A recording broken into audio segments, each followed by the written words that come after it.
हम बहुजन महिलाएं हैं। बिल्कुल। हमारे ऊपर जिस तरीके से मतलब हरासिंग की गई वो पितृसत्तात्मक था, घोर जातिवादी था, घृणा से भरा हुआ था। अब क्या सम्राट चौधरी जी फॉलोड बाय पीएमओ जो लोग हैं उन पे कार्रवाई करेंगे? मैं तो अपील करूंगी सम्राट जी से, कार्रवाई कीजिए, थोड़ा हम लोग भी देखें कि क्या बहुजन महिलाओं के लिए आप खड़े होते हैं। सम्राट चौधरी जी ज्यादा कुछ नहीं करें, मेरा कोई भी एक पोस्ट उठा करके देख ले, मैं ही केस स्टडी बन जाती हूँ।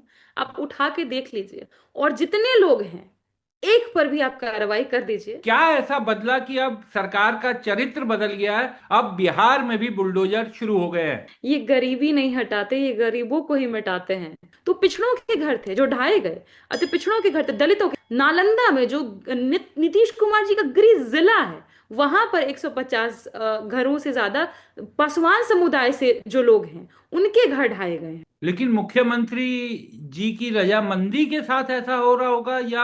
अभी थोड़ी देर पहले मैं डिबेट में बैठी हुई थी, वहां पर बीजेपी के जो प्रवक्ता हैं वो कह रहे थे कि बुलडोजर मॉडल से किसी को आपत्ति नहीं है। जो जेडीयू की प्रवक्ता है वो कह रहे नहीं, हम बुलडोजर मॉडल के साथ नहीं है। दोनों तो एक दूसरे को कॉन्ट्रडिक्ट करते हुए नजर आ रहे हैं। जब घर बुलडोज किया जा रहा था, एक बच्ची अपनी किताबों को लेकर भाग रही थी। कि पिछले 20-22 दिनों में करीब 24-25 बीएलओ और इस काम में जुटे हुए लोगों की मौत हो गई है। तो कौन जिम्मेदार आखिर इसके लिए है? अभी तक कोई ऐसी बात भी सामने नहीं आई कि कहीं पर कोई कार्रवाई हुई हो। एसआईआर की प्रक्रिया बहुत ही अजीब अजीब थी। बिगिनिंग में जो जीवित लोग थे उनका नाम मृत बता के काट दिया गया। पूरी तरीके से लगता है कि ये शोषण करने के लिए एक व्यवस्था बना ली गई। तो क्या ये टारगेटेड एक खास वर्ग के वोट काटने की प्रक्रिया का दबाव बनाया जा रहा है? बतौर राजनीतिक दल आप लोगों को क्या समझ में आ रहा है? इनकी नूरा कुश्ती चल रही है आपस में, खींचतान तो चल ही रही है। मुझे तो इस बात पे हंसी आती है कि कई बार बोल देते हैं जेडीयू के प्रवक्ता भी कि नीतीश कुमार जी ने अपने मन से गृह विभाग सम्राट चौधरी जी को दे दिया। क्यों मुरली मनोहर जोशी जी को या आडवाणी जी को घर मिला हुआ है? कौन है वो? सांप्रदायिकता के साथ में, सांप्रदायिक ताकतों के साथ में, सामंती जातिवादी ताकतों के साथ में कोई समझौता नहीं होगा।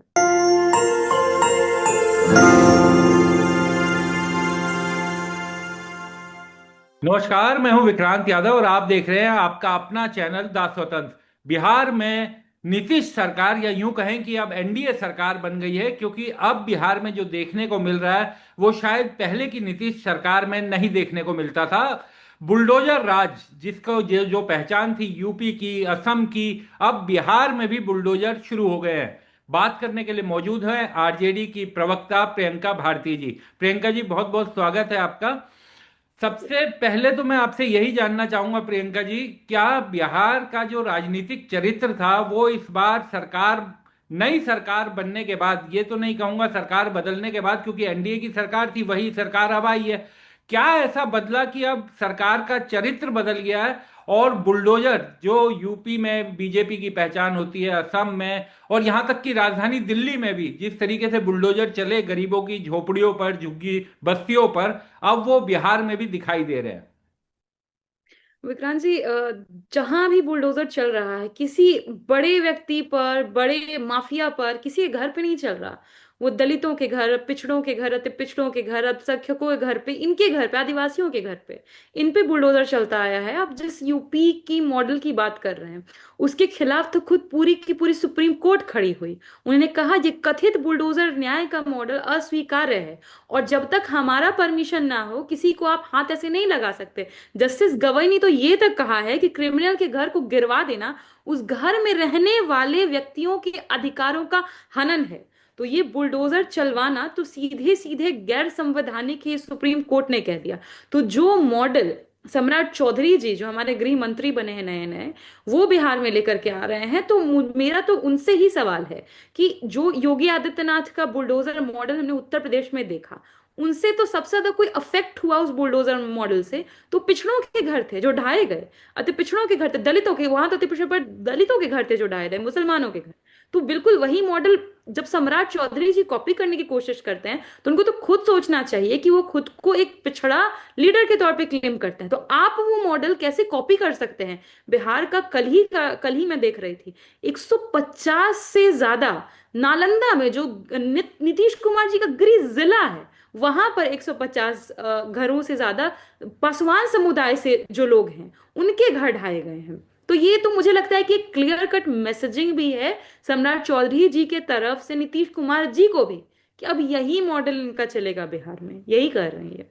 लेकिन मुख्यमंत्री जी की रजामंदी के साथ ऐसा हो रहा होगा, या अब वो उस स्थिति में नहीं रह गए हैं कि कंट्रोल कर सकें, और अब बीजेपी को गृह मंत्रालय मिल गया है, बीजेपी अब बिहार की सरकार लिटरली चला रही है, ये संदेश देने की कोशिश की जा रही है। क्या लगता है इस पूरे प्रोसेस से?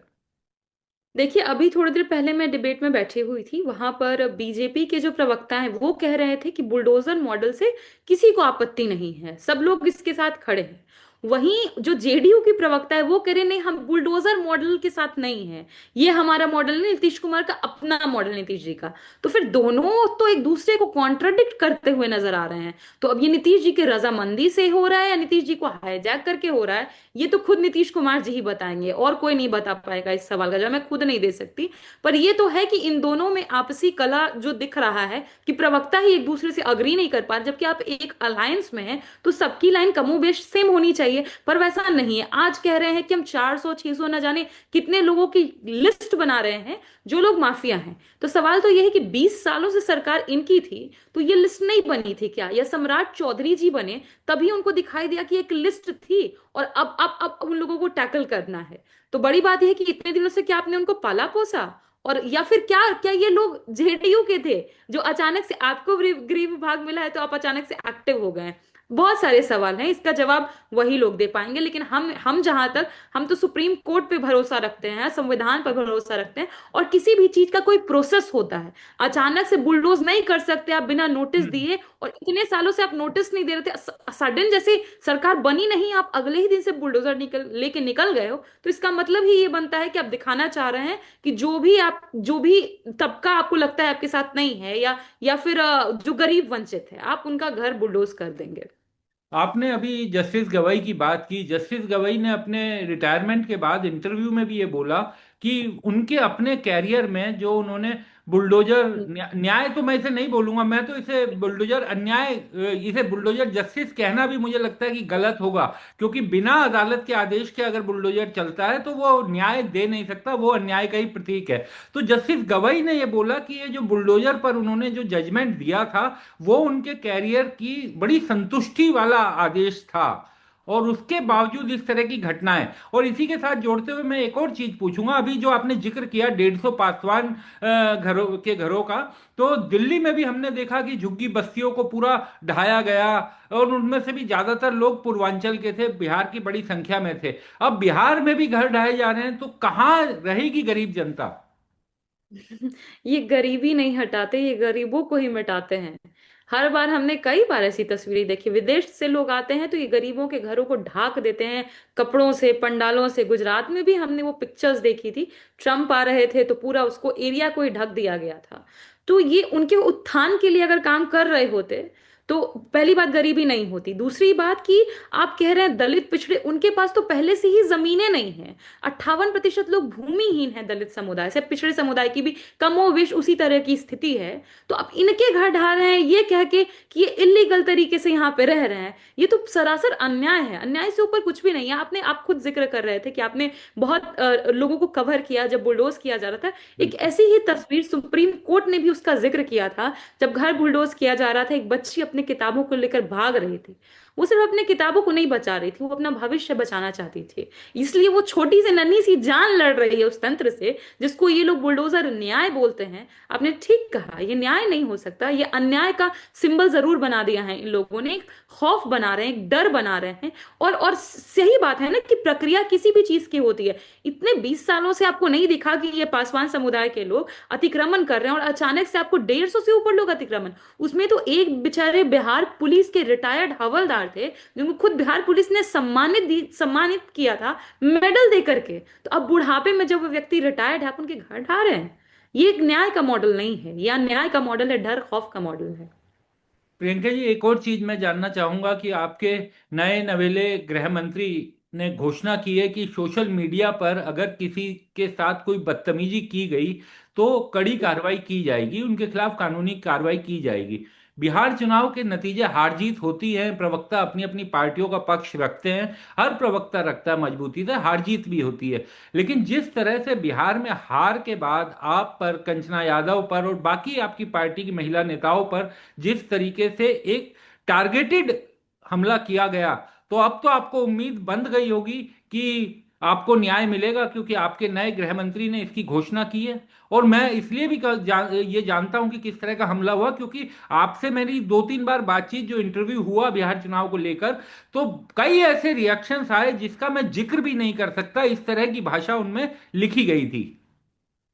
देखिए विक्रांत जी, ये जो लोग हैं, मुझे लगता है कि सम्राट चौधरी जी खुद, अगर आप पुराना वीडियो उठा लेंगे, एक वीडियो में वो ये कहते हुए खुद नजर आ रहे हैं कि मैं नेता बना हूं, बिहार के एक बड़े नेता को गाली देते देते।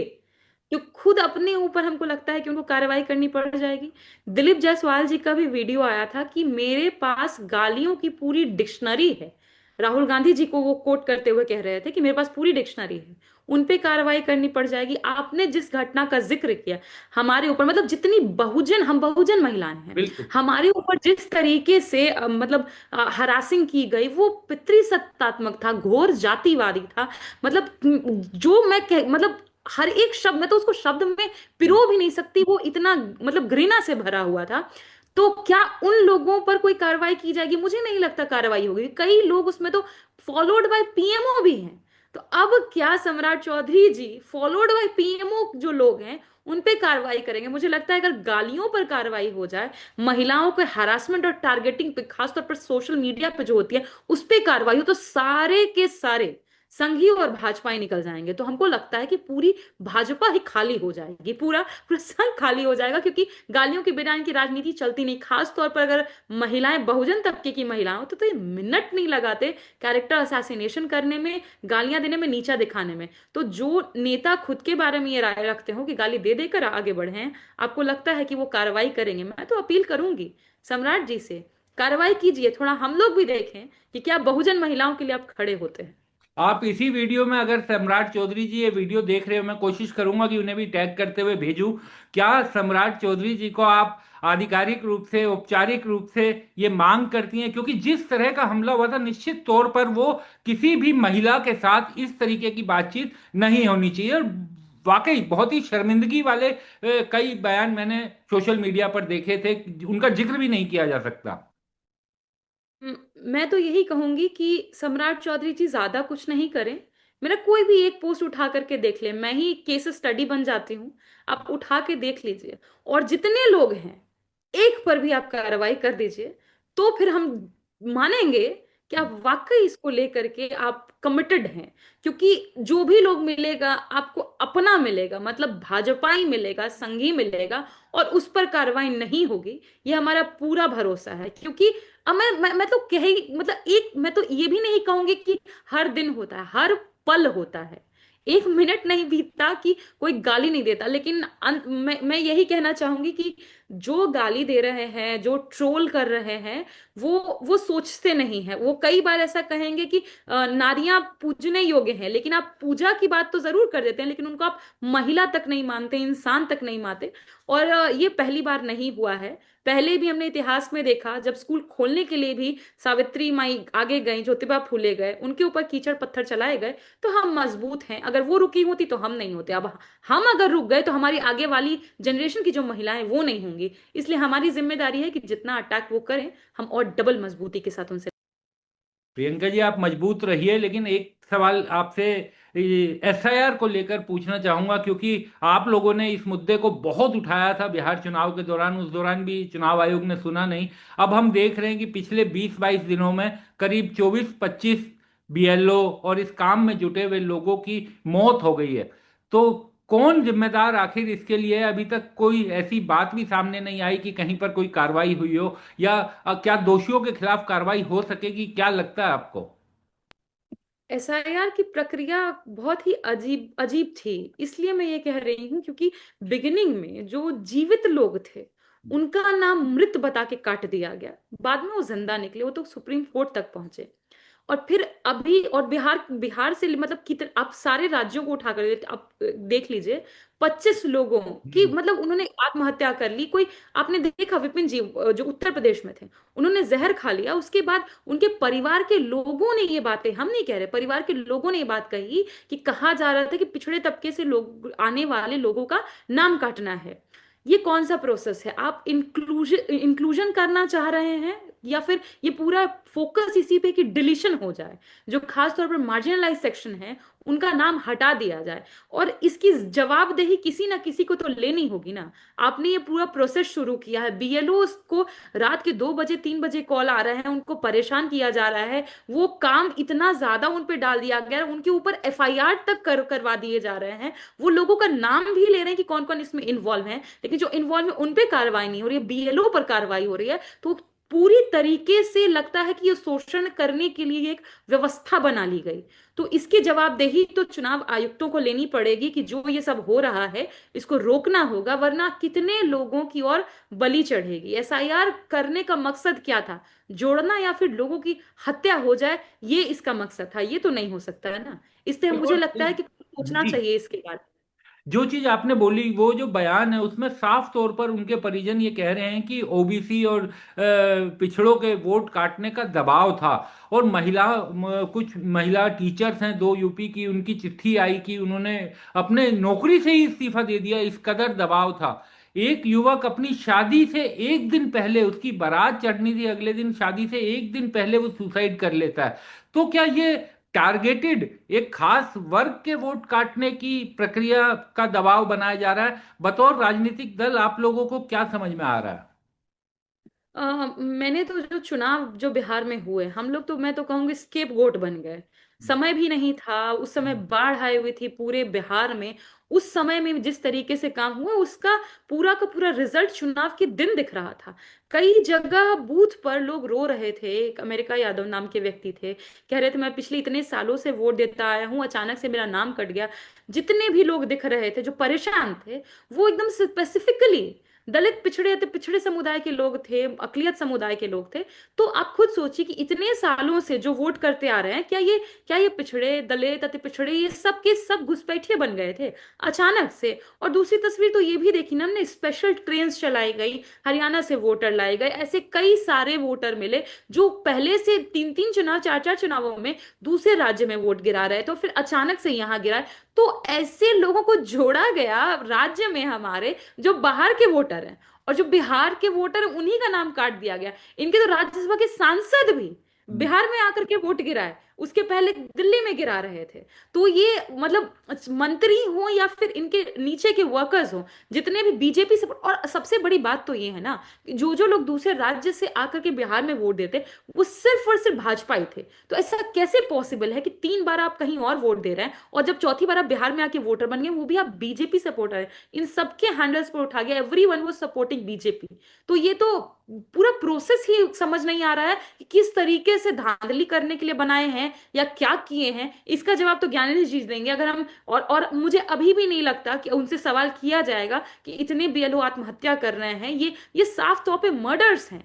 इसकी जवाबदेही कौन लेगा? हो सकता है कल को ज्ञानेश कुमार फिर से बोल देंगे ऐसी सूचना साझा नहीं करनी चाहिए। एक बस अंतिम सवाल, नीतीश जी क्योंकि राज्य के सीएम हैं, लेकिन ये कहा जा रहा है कि बीजेपी और जेडीयू में अभी भी स्पीकर पद को लेकर के तनाव बना हुआ है। बीजेपी को पहली बार गृह मंत्रालय दिया गया। तो क्या नीतीश कुमार जी के हाथ से, क्या आपको लगता है कि बिहार की सरकार अब पूरी तरीके से भाजपा की सरकार है, वो एनडीए की सरकार जो नीतीश जी के नेतृत्व में चलती थी, अब उससे इस बार कुछ अलग है? इनकी नूरा कुश्ती चल रही है आपस में, खींचतान तो चल ही रही है। मुझे तो इस बात पे हंसी आती है कि कई बार बोल देते हैं जेडीयू के प्रवक्ता भी कि नीतीश कुमार जी ने अपने मन से गृह विभाग सम्राट चौधरी जी को दे दिया। मतलब इतना प्रेम आ रहा है। कभी सम्राट चौधरी जी उनके हेल्थ का बुलेटिन मांगते थे, कहते थे कि नीतीश कुमार जी की मानसिक स्थिति ठीक नहीं है, और अचानक से नीतीश कुमार जी को इतने प्रिय हो गए सम्राट चौधरी जी, उन्होंने गृह विभाग दे दिया। देखिए, कोई कोई विभाग ले ले, कोई भी मंत्री, कोई भी विभाग ले ले, या फिर कोई स्पीकर भी बन जाए, बिहार की परिस्थिति में कोई बदलाव नहीं होने वाला है। हम तो उस दिन बच्चन भी कह रहे थे कि हमारे यहाँ तो उद्योग मंत्री की कोई जरूरत ही नहीं है। अमित शाह जी ने तो पहले ही बिहार चुनाव से जस्ट पहले कह दिया कि बिहार में जमीन ही नहीं है कि किसी तरह के उद्योग लगाए जा सकें। तो फिर इन मंत्रियों की क्या आवश्यकता है? कोई विभाग कोई भी ले ले, बिहार की परिस्थिति में कोई बदलाव हम नहीं देखने जा रहे हैं। आपको क्या लगता है जो जो पिछड़ा कल्याण विभाग है, अति पिछड़ा कल्याण विभाग, या फिर दलित अनुसूचित जाति जनजाति कल्याण विभाग, इनके भी जो मंत्री हैं, ये किसी तरीके से इस बात के लिए लड़ाई लड़ेंगे कि जो तेजस्वी प्रसाद जी ने लड़ाई लड़ते हुए आरक्षण की सीमा को बढ़ाया, उसको 9वीं अनुसूची में शामिल नहीं होने दिया? आपको लगता है कि ये मंत्री केंद्र सरकार से लड़ेंगे, कहेंगे कि बढ़े हुए आरक्षण को 9वीं अनुसूची में शामिल होने कर दो? वो संभव नहीं है। ये जो भी इधर जाए उधर जाए, किसी का विभाग किसी के पास भी चला जाए, बिहार में परिस्थिति में कोई बदलाव नहीं आने वाला है। प्रियंका जी, जाते जाते ये भी बता जाइए कि बिहार सरकार ने शुरुआती फैसले में जो बड़ा फैसला किया, वो पूर्व मुख्यमंत्री राबड़ी देवी जी का घर, उनको घर खाली करने का नोटिस दिया।